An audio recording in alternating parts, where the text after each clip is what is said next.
my name is Faith Jean, and I'll be introducing Physics 2212 Lab 3, Magnetic Field of a Bar Magnet.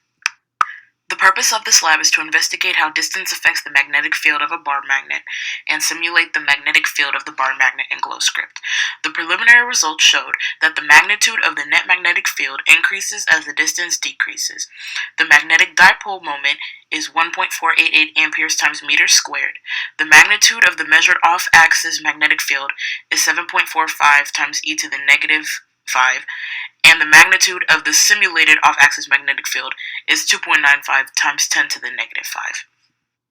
Key concepts and assumptions in this lab include the Bayer-Savant law, which describes the magnetic field generated by a constant electric current, which is illustrated by the equation below, which finds the differential magnetic field. And also the distance dependence formula of a bar magnet, in which we can assume that the bar magnet acts as a magnetic dipole in this experiment. So therefore, the magnitude of the magnetic field of the magnetic bar would be K times R raised to the N. In this lab, the magnet was the system and the magnetometer was the surroundings. The procedure was to orient the phone so the magnetometer app had an x component of 0, then measure the distance between the magnet and the magnetometer, where the magnetometer is on axis to the dipole of the magnet. And you would measure this at 20 Tesla, 70 Tesla, 120 Tesla, 170 Tesla, and 220 Tesla, getting 3 measurements each. Then you would measure the distance between the magnet and the magnetometer, so the magnitude of the net magnetic field is 100 Tesla. Then you would record the y component at this distance, and then move the magnetometer to the new distance. Therefore, the new distance would equal 45 degrees, and then you would repeat this 2 times. This slide shows the data and results of the experiment. As you can see, when the magnetometer is far away from the magnet, it measures a near zero magnetic field in the x direction by looking at the distances of 220.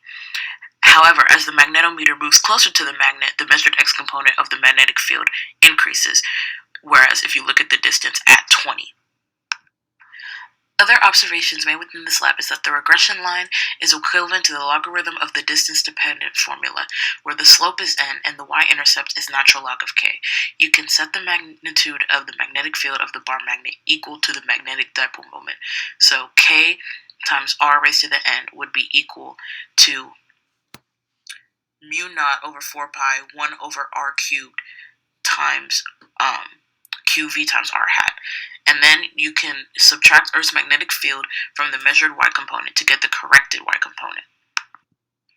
On the slide shows the GlowScript code to generate the recreation of the lab in GlowScript. So on this slide it shows the contents, the loop to create the dipole, as well as creating the magnitude of the dipole magnetic moment.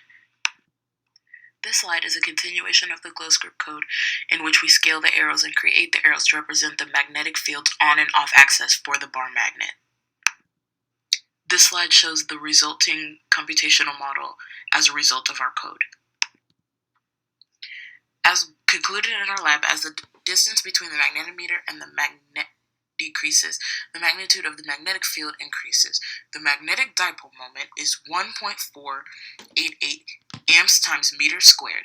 The magnitude of the measured off-axis magnetic field is 7.45 times 10 to the negative 5, and the magnitude of the simulated off-axis magnetic field is 2.95 times 10 to the negative 5, and there's an 87% difference between the measured and simulated magnetic fields.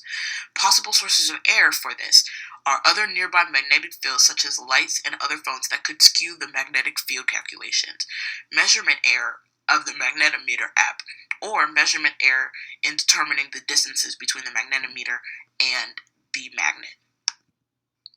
So what if we hadn't oriented the experiment to compensate for magnetic north and instead laid the meter stick at some intermediate angle between Earth's magnetic field?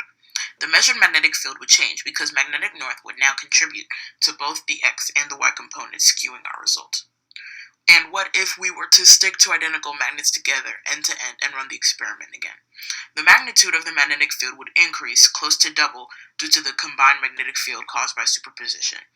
Thus, the measured distance for each magnetic field would decrease due to the increased magnetic field. Thank you for your time.